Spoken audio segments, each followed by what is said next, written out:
des enfants. Pour cela, elle souhaite s'engager à mettre en œuvre la Convention des droits de l'enfant au niveau local. Il sera tenu compte des droits de l'enfant dans les politiques publiques locales, des dispositifs locaux dirigés vers les enfants, des jeunes et leurs familles, mais aussi des budgets de la collectivité. Elle souhaite s'engager à développer des actions innovantes pour apporter les réponses les mieux adaptées aux situations que connaissent les enfants et les jeunes, et en particulier les plus fragiles. Elle souhaite encourager les enfants et les jeunes à être des acteurs de la vie sociale. Leurs besoins, leurs opinions, leurs projets seront pris en considération et influenceront dans tous les domaines qui les concernent. La prise de décision des élus locaux. Enfin, elle souhaite s'engager à faire connaître les droits de l'enfant et à en évaluer l'application sur son territoire. La commune s'engage, pour la durée de la Convention, à prioriser ses actions en direction des enfants et des adolescents dans ces mêmes domaines. Il est donc demandé au Conseil de bien vouloir perpétuer le partenariat entre la commune et l'UNICEF, renouveler la candidature au titre de ville amie des enfants, autoriser Monsieur le maire ou son représentant à signer la convention d'objectifs si annexée pour une durée de 6 ans et à prendre toutes les mesures nécessaires à son application. Je vous remercie. Y a-t-il des votes contraires? Une question. Pas une question, simplement quelques remarques. La ville qui aime les enfants. Donc après un combat qui a duré assez de temps, j'ai pu récupérer le rapport de la commission hygiène et sécurité de l'école maternelle Jean-Michel Cousteau, donc qui est ouvert il y a exactement un an. Je comprends, ça vous fait sourire, moi pas trop, hein, Madame Aubert. Quand vous allez voir les termes, oui. Ça ne me fait pas trop sourire, non. Ouais. Donc ce rapport, ça a été difficile à obtenir et je comprends pourquoi. L'inspection académique voulait le cacher. Oui, puisque j'ai dû aller au nom de l'association devant la commission d'accès des documents administratifs pour qu'on puisse l'obtenir. Oui, bon, enfin ça on sait faire. Vous vous souvenez, hein, monsieur le maire, on a été devant le Conseil d'État. Oui. Alors qu'est-ce qu'on apprend dans ce rapport? Donc la ville qui aime les enfants. Dans l'îlot des Picotières, plus de 14 millions d'euros de notre argent, de contribuables. 14 millions d'euros, construction neuve. Les fenêtres oscillo-battantes sont dangereuses. Un incident et 2 accidents ont eu lieu. Une ATSEM a pu retenir une fenêtre qui tombait. Une construction de 14 millions d'euros. Une autre ATSEM a reçu une de ces fenêtres sur son épaule, entraînant un arrêt de travail. Une construction de 14 millions d'euros. La ville qui aime les enfants. Et un élève s'est blessé au cuir chevelu sur une fenêtre ouverte. Oui, parce qu'elles sont trop basses. C'est ce qu'on apprend dans ce rapport. Ouais, malheureusement, c'est pas fini. C'est pour ça que je vous dis, Madame Aubert, c'est pas très rigolo. À cause de ces fenêtres qui ne peuvent pas être ouvertes, puisque les enfants peuvent se cogner dedans, on laisse les fenêtres fermées. Donc il y a un effet de serre, donc les classes étaient très chaudes. Il y a également des infiltrations dans le bureau de la directrice. On apprend que l'eau passe à travers les néons et que la commune a mis des poubelles, dont une qui, ce sont les mots, hein, est inadaptée pour cet usage en milieu scolaire. Une construction neuve de 14 millions d'euros. La ville qui aime les enfants. Quelques temps plus tard, le système électrique a disjoncté, forcément, quand il y a de l'eau qui s'infiltre. Ça disjoncte. Enfin, on apprend également que la structure n'est pas encore complètement terminée, puisque la salle de sport au sous-sol ne peut pas être utilisée par les enseignants. Les cours de PS se font donc dans une structure municipale adjacente. Malheureusement, c'est toujours pas fini. Alors après, il y a un certain nombre de remarques d'irrégularités qui sont soulevées donc par cette commission. Pas de soufflet sur les portes en métal, je rappelle que c'est une école. Pas de protection des angles métalliques, je rappelle que c'est une école. Les portes se bloquent en position ouverte, donc risque de choc bien sûr pour les enfants. Un problème d'évacuation d'eau, les pentes du sol ne sont pas toutes dans le bon sens, ça c'est une construction neuve. Le boîtier de coupure de gaz est au niveau des enfants, c'est une école. Le local chaufferie n'est pas fermé à clé, c'est une école. Les jeux de la cour semblent légers et instables, ils ne sont pas fixés au sol, c'est aussi, c'est pas mal. Les protections qui entourent la cour sont dangereuses. Les enfants peuvent passer leurs bras et leurs jambes entre les barreaux. Oui, ça vous fait sourire, monsieur le maire, moi pas du tout. Enfin, un toit plat qui jouxte l'escalier d'évacuation est rempli d'eau croupie. C'est une construction neuve qui nous a coûté que 14 millions d'euros. Dans les toilettes, les fenêtres ne s'ouvrent pas mal aussi. Dans le couloir, les fenêtres ne peuvent pas être ouvertes car les angles des huisseries sont coupantes et dangereuses. D'où une chaleur. Dans l'escalier de sortie de secours, il manque une rampe. Mais vous en avez pris connaissance, monsieur le maire, de ce rapport? Oui. Non, mais parce que vous regardez... L'alarme intrusion ne fonctionne pas. Monsieur Porcu, oui. Vous souhaitez rajouter quelque chose? Non, mais on va bien discuter avec monsieur Porcu. Malheureusement, c'est toujours pas fini. Enfin, en conclusion, sur les recommandations sur de long terme, il est précisé que les recoins dans les salles sont peu utilisables, les salles de cours. Une jolie cour de récréation, les enfants et les enseignants devraient se sentir en sécurité, mais où l'inverse se produit du fait d'un aménagement décoratif inadapté. Voilà, donc ça c'est la ville qui aime les enfants. Donc on a fait rentrer des élèves l'année dernière dans une école qui, c'est pas moi qui le dis, c'est le comité hygiène et sécurité de l'éducation nationale, ne correspondait pas au minimum de sécurité qu'on est en droit d'attendre d'une école en 2015.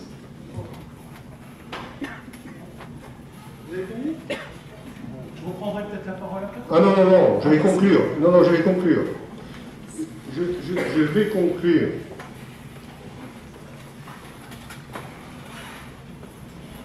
Je souligne simplement que vous avez réalisé depuis ce rapport certains travaux.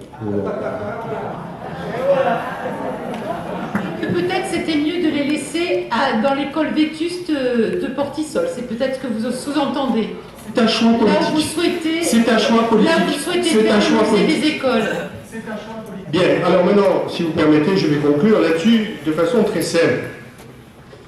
Pour ouvrir une école, mesdames et messieurs, il faut une commission sécurité. Cette commission sécurité, elle est présidée par le préfet ou son représentant, c'est-à-dire un de ses collaborateurs.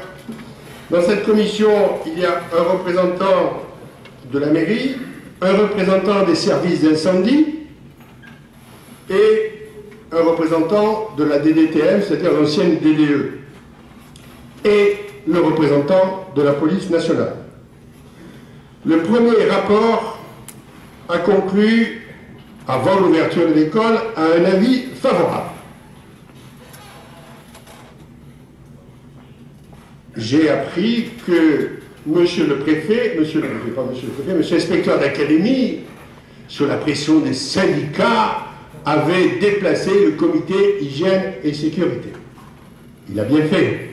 Il est aujourd'hui assigné devant le procureur de la République pour avoir propagé de fausses nouvelles. Parce que dans le premier rapport, pas celui que vous avez, c'est bizarre, il était dit que des enfants avaient reçu des fenêtres, c'est pas mal, des enfants avaient reçu des fenêtres sur la tête. C'est quand même assez extraordinaire. Donc je l'ai assigné chez le procureur, donc je n'irai pas plus loin là-dessus. Ensuite,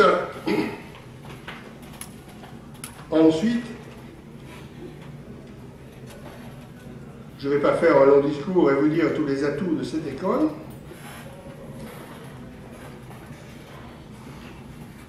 Je vais vous lire un courrier qui m'a été adressé le 11 mars par la directrice de l'école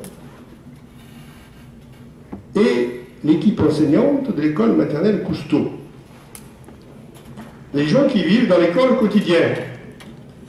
Des gens qui étaient dans l'ancienne école pour la plupart. Parce que moi, si vous voulez, quand j'ai eu, par des détours, ce fameux rapport que vous avez qui ne m'arrivait pas, j'ai dit on va ramener les enfants dans l'ancienne école. Il faut être cohérent. Il faut être cohérent. Alors, quand j'ai fait cette proposition, la directrice et l'équipe enseignante de l'école maternelle Jean-Michel Cousteau qui a coûté, non pas 14 millions d'euros, parce que 14 millions d'euros c'est le parking, les salles associatives, les bureaux et le CCAS et l'école. Donc voilà, on fait des effets oratoires quand on n'a rien à dire. Chut. Je vous lis, et ce sera le point final. Par la présente, Nous sollicitons de votre haute bienveillance la possibilité de rester dans l'école maternelle Jean-Michel Cousteau et par là même vous signifier notre attachement à ce nouveau site. Vous dire combien cet îlot des Picotières est intégré dans son quartier avec une architecture harmonieuse, innovante, aérée et moderne. Tout a été fait pour que l'instruction des jeunes enfants de Saint-Lary se fasse au mieux de leurs intérêts dans des conditions de travail optimales. La sécurité des alentours accrue, les places réservées pour les bus, le stationnement des familles facilité par le nouveau parking fluidifiant aussi la circulation, mais aussi la proximité de l'école élémentaire qui génère des échanges riches et instructifs. L'accès de l'école et l'ascenseur permettent aux personnes à mobilité réduite de profiter de ce lieu. La configuration même du bâtiment favorise une meilleure cohésion et un travail d'équipe efficace. 2 points. Des classes dotées d'un point d'eau, des dortoirs attenants, une salle des maîtres équipée, une salle pour les ADZEN, une salle pour le RAZED, une buanderie, des classes en surnorme, il y a même une classe de plus, une bibliothèque, une salle informatique. Il reste quelques ajustements à y apporter en collaboration avec la directrice, le personnel enseignant et les services techniques.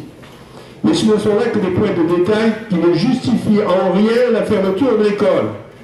L'essentiel est bel et bien là un lieu de qualité. En tant que directrice, je tenais à vous faire part de ma consternation, écrit la directrice, et mon découragement, écrit la directrice, en découvrant sur les réseaux sociaux le courrier que j'avais adressé aux parents d'élèves élus. J'essaie de trouver une solution d'apaisement et je constate que ces efforts sont torpillés. C'est la directrice qui l'écrit, qui se plaint qu'il y ait des salopards sur les réseaux sociaux qui racontent des salades sur la qualité de la sécurité dans cette école. Nous vous faisons confiance. Vous le savez et vous saurez décider dans l'intérêt des jeunes enfants qui nous sont confiés. Recevez, monsieur le maire, le remerciement pour votre attention et les plus respectueuses et dévouées salutations. L'équipe enseignante, et c'est signé par chacun des enseignants. Je le mets à disposition de qui le veut. Le débat est clos. On vote. Vous parliez de ceux qui ont rédigé le rapport, le second, celui qui vous est moins favorable. Vous pourriez préciser, parce qu'on a un petit peu de mal à comprendre de qui vous parlez. Oui, je voulais simplement moi demander à ce que les débats de ce conseil municipal gardent une certaine hauteur.